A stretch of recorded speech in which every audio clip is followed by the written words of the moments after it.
다리오 왕 제2년 8째 달에 여호와의 말씀이 이도의 손자 베리가의 아들 선지자 스가랴에게 임하니라.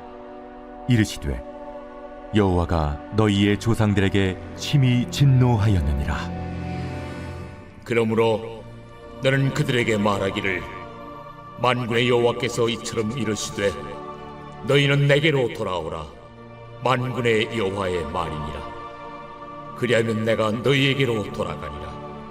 만군의 여호와의 말이니라. 너희 조상들을 본받지 말라.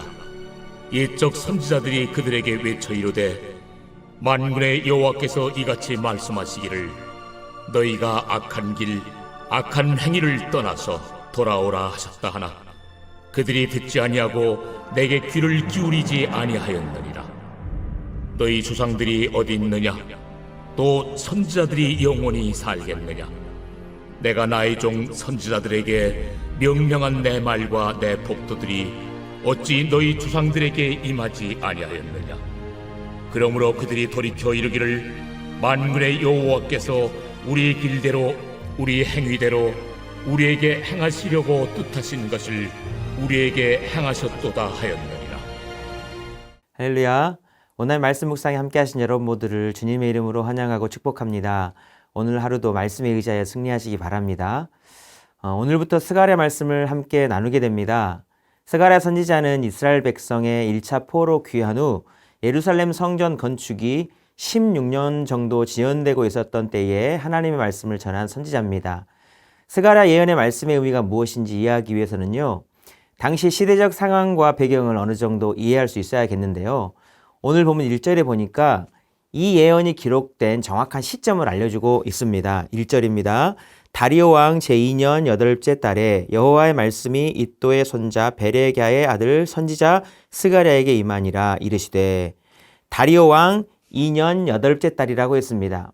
이 다리오는 바사왕 다리오 1세로 주전 521년부터 486년에 다스린 왕입니다. 다리오 왕 2년은 주전 520년이겠죠. 유다가 바벨론에서 1차 포로로 돌아온 연도가 주전 538년이기 때문에 이 시점은 1차 포로 귀환 후 한 18년 정도 지난 시점이고, 이 1차 포로 귀환의 내용들은 에스라 1장부터 6장까지 잘 나와 있어요.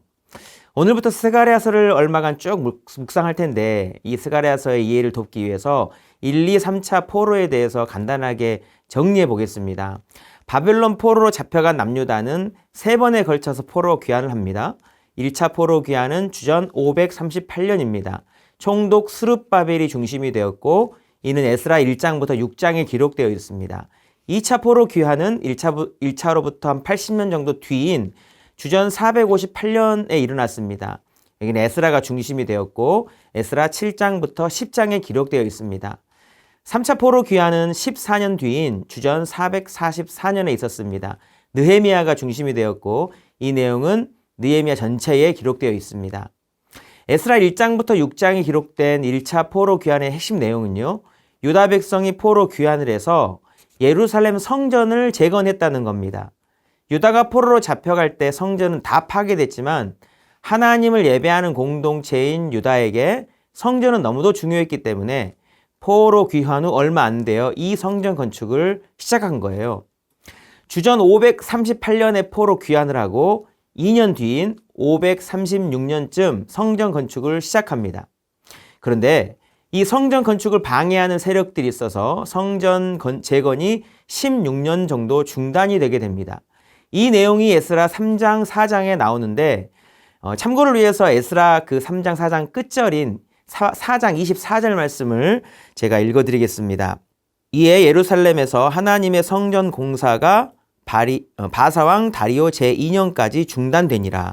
바사왕 다리오 2년까지 중단되었다고 기록합니다. 바로 이 바사왕 다리오 2년, 이 시작점이 바로 오늘 본문과 같은 바사왕 다리오 2년으로서 스가랴 예언의 시점과 일치합니다. 동시대 선지자인 학개도 똑같은 때에 예언을 했는데 바사왕 다리오 2년 6월에 예언을 시작합니다. 이 오늘 본문의 스가랴보다 2달 정도 먼저 예언을 한 거죠. 이 바사왕 다리오 2년, 이게 중요합니다. 이때까지 성전 건축이 16년간 중단됐고 이 바사왕 다리오 2년에 학개와 스가랴 선지자가 동시에 예언을 하고 있는 거예요. 이것만 봐도 학개와 스가랴가 무엇을 위해서 예언을 했는지 짐작할 수가 있습니다. 바로 16년간 중단된 예루살렘 성전 건축이 다시 시작되게 하고 완성될 수 있도록 하는데 중요한 역할을 한 선지자라는 겁니다. 좀 더 구체적으로 말씀드리면 성전 건축을 이끌어야 할 리더들에게 힘을 불어넣어주고 같이 이 일을 이루어야 할 유다 백성들에게도 힘을 더하는 역할을 이 선지자들이 한 겁니다. 또한 이 성전 건축이 영적인 일이기 때문에 이 어려움을 극복하고 잘 해내기 위해서 영적으로 어떤 마음으로 자신을 돌아봐야 할지 또 하나님 앞에 어떤 모습으로 나아가 할지에 대해서도 학개와 이 스가랴 선지자를 통해서 이 말씀을 전한 겁니다. 오늘 본문에서는 무엇을 말씀하시는지 한번 본문 속으로 한번 들어가 보겠습니다. 2절 말씀을 보시면 여호와가 너희 조상들에게 심히 진노하였었느니라. 아멘.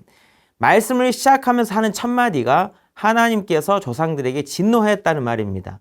왜 하나님의 진노 이야기를 꺼내는가?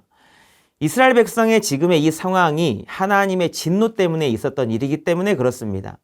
하나님께서 이스라엘의 범죄로 말미암아 진노하셨고 선지자를 통해 회개하고 돌아오라고 끊임없이 이야기했는데도 그들이 돌아오지 않은 결과 그들의 조상들이 바벨론으로 포로로 잡혀갔었습니다. 그들은 지금 포로에서 해방되어 돌아왔지만 그 고난이 아직 완전히 회복되지 않았으며 지금도 성전을 지으려고 하고 있지만 16년 동안 성전 공사가 중단되고 있는 이 상황인데 그 이유가 바로 하나님의 진노가 아직 덜 풀렸기 때문이라는 겁니다. 본문 3절 말씀도 보시면 그러므로 너는 그들에게 말하기를 만군의 여호와께서 이처럼 이르시되 너희는 내게로 돌아오라 만군의 여호와의 말이니라 그리하면 내가 너희에게로 돌아가리라 만군의 여호와의 말이니라. 아멘. 그러니 어떻게 하라고 말씀하십니까? 너희는 내게로 돌아오라 말씀하십니다. 그러면 하나님께서도 돌아오시겠다는 겁니다. 하나님도 성전이 세워지는 것이 기쁘신 일일 텐데 16년 동안 성전 건축이 중단되고 있는 이런 상태로 내버려 두시겠습니까? 그렇게 생각해 보라는 겁니다. 그 해답은 바로 여호와께로 돌아오라. 이 한 말씀에 답이 있는 거죠. 그들의 조상들처럼 그들도 지금 여호와께로 돌아오지 않고 있다는 것입니다. 사랑하는 성도 여러분, 우리 삶에 찾아온 고난이 모두 우리의 죄악 때문에 왔다고 할 수는 없습니다. 그런데 우리는 일이 잘 풀리지 않거나 어려움이 찾아오거나 인생의 크고 작은 고난 앞에 서게 될 때 생각해야 될 것이 있습니다. 혹 우리가 하나님께 멀어져 있지는 않은가? 혹시나 이런 고난을 통해서 하나님께 돌아오게 하려고 하는 그런 뜻이 있지는 않는가? 이렇게 자신을 돌아볼 수 있어야 한다는 겁니다. 전도서 7장 14절에 이런 말씀이 있습니다. 형통한 날에는 기뻐하고 공고한 날에는 되돌아보아라. 이 두 가지를 하나님이 병행하게 하사 사람이 그의 장래일을 능히 헤아려 알지 못하게 하셨느니라. 아멘. 하나님께서 우리 인생에 형통한 날도 주시고 공고한 날도 주시는데 형통하다면 기뻐하고 감사하면 되지만 공고한 날이 왔다면은 그 순간 자신을 되돌아보라고 말씀하시는 겁니다. 하나님께서 인생의 이런 형통함과 공고함의 사이클을 통해서 우리가 하나님께로부터 멀어지지 않고 하나님께로 돌아오도록 하신다는 겁니다. 사랑하는 성도 여러분, 늘 언제나 하나님께로 돌아가시고 하나님께로 더 가까이 나아가시길 축복합니다. 하나님께서 우리의 삶을 가장 복되고 형통한 길로 인도하여 주실 줄로 믿습니다. 여호와께로 잘 돌아가기 위해서는 오늘 본문에서 강조하여 말하는 그런 바가 있는데요. 본문 4절 말씀을 보시면 너희 조상들을 본받지 말라. 옛적 선지자들이 그들에게 외쳐 이르되 만군의 여호와께서 이같이 말씀하시기를 너희가 악한 길, 악한 행위를 떠나서 돌아오라 하셨으나 그들이 듣지 아니하고 내게 귀를 기울이지 아니하였느니라. 여호와의 말이니라. 아멘. 조상들을 본받지 말라 말씀하십니다. 그들의 어떤 부분을 본받지 말라 말씀하시는가? 옛날에 하나님께서 선지자들을 보내서 간절히 악한 길에서 돌아오라고 말씀하셨는데 조상들은 그 말씀을 듣지 않았었다는 겁니다. 이 부분을 본받지 말라는 거죠. 그런데 그들의 후손인 포로로 귀환한 유다 백성들이 조상들을 그대로 본받으려 하고 있는 겁니다. 그들의 악한 상황, 그리고 지금의 너희 상황을 다 보고 너희는 그렇게 하지 말라고 말씀하시는 겁니다. 악한 길에서 돌이키지 않은 그들의 조상은 어떻게 됐는가? 오늘 본문 5절, 6절 보시겠습니다. 너희 조상들이 어디 있느냐? 또 선지자들이 영원히 살겠느냐?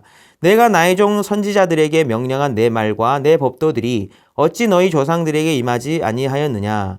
그러므로 그들이 돌이켜 이르기를 만군의 여호와께서 우리 길대로 우리 행위대로 우리에게 행하시려고 뜻하신 것을 우리에게 행하셨도다 하였느니라. 아멘. 너희 조상들이 어디 있느냐 묻습니다. 그들은 어디 있습니까? 지금 포로로 잡혀가 바벨론에 여전히 남아있지 않습니까? 그 조상들의 모습을 보라는 겁니다. 선지자들이 영원히 살겠느냐 묻습니다. 선지자들이 영원히 사는 것이 아니라는 겁니다. 선지자들을 통해서 계속 하나님께서 말씀해 주시는 것이 아니라고, 말씀하실 때가 있다고 말씀하시는 겁니다. 그때에 말씀을 새겨 들을 수 있어야 한다 말씀하십니다. 그들의 조상들은 나중에 포로로 잡혀간 뒤에 깨달았을 겁니다. 그제서야 돌이키게 됐죠. 아, 하나님께서 말씀대로 행하셨구나. 이런 일들이 일어나기 전에 하나님의 말씀대로 순종하면서 복된 길로 가면 얼마나 좋았겠는가. 그러나 사람들은 어리석게도 후회를 하게 됩니다. 바로 조상들의 모습을 교훈 삼아서 너희들은 그렇게 되지 말라 말씀하시는 겁니다. 사랑하는 성도 여러분, 우리는 북이스라엘이 남유다보다 140년 정도 먼저 멸망했다는 것을 알고 있습니다. 북이스라엘을 다스린 왕이 19명이고 남유다를 다스린 왕이 총 20명으로 두 나라 왕조의 왕의 수는 비슷한데 북이스라엘이 남유다보다 140년 정도 먼저 멸망했습니다. 그만큼 북이스라엘 왕조가 남유다보다 정말 불안한 왕조였다는 것을 알 수가 있습니다. 이유는 북이스라엘이 남유다보다 더 많이 타락했기 때문에 하나님께서 왕조를 더 자주 바꿔버린 겁니다. 피가 피를 뒤잇는 피의 보복이 북이스라엘에 끊이지 않는 나라가 되었습니다. 확실히 북이스라엘이 남유다보다 우상 숭배가 더 심했고 더 많이 타락했습니다. 그런데 남유다가 멸망하기 직전 예언자로 활동한 에스겔 선지자는 이 남유다가 북이스라엘보다 더 악하다고 말해버렸습니다. 왜인 줄 아십니까? 남유다는 북이스라엘이 멸망한 것을 보고도 똑같은 길을 따라갔기 때문입니다. 그들의 형제 나라가 140년 전에 멸망하여서 그렇게 어리석게 행동하는 모습을 보고 그것을 교훈 삼아야 했었는데 그렇지 못했다는 겁니다. 그 부분이 더 악하고 어리석다는 거예요. 사랑하는 성도 여러분, 우리에게 하나님이 기뻐하신 길을 선택하며 나아갈 지혜가 진심으로 필요합니다. 과거를 통해서 배울 수 있어야 됩니다. 먼저 살아가신 많은 분들의 삶의 모습, 그들의 고백 등을 보면서 지금의 나의 모습을 잘 살피고 교훈 삼아서 지금 나는 하나님 앞에서 어떤 길을 선택해야 할지를 잘 결정하는 것이 지혜인 겁니다. 이를 위해서 하나님께서 우리에게 가장 큰 좋은 축복의 선물을 주셨습니다. 바로 하나님의 말씀인 성경입니다. 성경은 하나님의 말씀입니다. 우리에게 말씀할 선지자는 없다 해도 우리에게 성경이 주어졌고 우리 안에 계신 성령님께서 이 말씀을 깨닫게 하십니다. 이 안에는 하나님의 말씀도 있으며 믿음의 본보기로 배울 많은 믿음의 조상들의 모습이 있고 또한 반면교사 삼아 따르지 말아야 할 많은 사람들의 이야기들도 있습니다. 특별히 우리가 어떻게 여호와 하나님께로 돌아가야 하는지 성경은 정확하게 기록해주고 있습니다. 사랑하는 성도 여러분, 말씀을 통해 여호와께로 늘 돌아가는 저와 여러분 되길 바랍니다. 내 발의 등이요 내 길에 빛이 되시는 말씀을 따라 순종하며 나아갈 때 악한 길 가지 않도록 막아주시고 하나님이 기뻐하시는 길을 가게 하심으로 우리의 길을 복되게 인도하여 주실 줄로 믿습니다. 말씀과 성령의 인도하심 따라 여호와께로 늘 돌아가시고 바른 길 가고 옳은 결정하며 생명의 길로만 나아가는 저와 여러분의 복된 삶이 될 수 있기를 주님의 이름으로 축복합니다. 기도하시겠습니다. 사랑의 하나님 아버지, 너희는 내게로 돌아오라. 그런 주님의 음성 듣고 날마다 하나님께로 돌아가는 우리가 되게 하여 주시옵소서. 바벨론 포로로 잡혀갔던 이스라엘 백성들의 길을 따르지 않게 하시고 말씀과 성령의 인도를 따라 지혜로운 길 가는 저희들 되게 하여 주시옵소서. 우리의 삶의 회복의 길로 인도하신 하나님의 뜻을 따라 날마다 그 말씀에 순종하여 주님의 거룩하신 인도하심을 따르는 하나님의 거룩한 백성들 다 되게 축복하여 주시옵소서. 감사드리며 예수님의 이름으로 기도드리옵나이다. 아멘.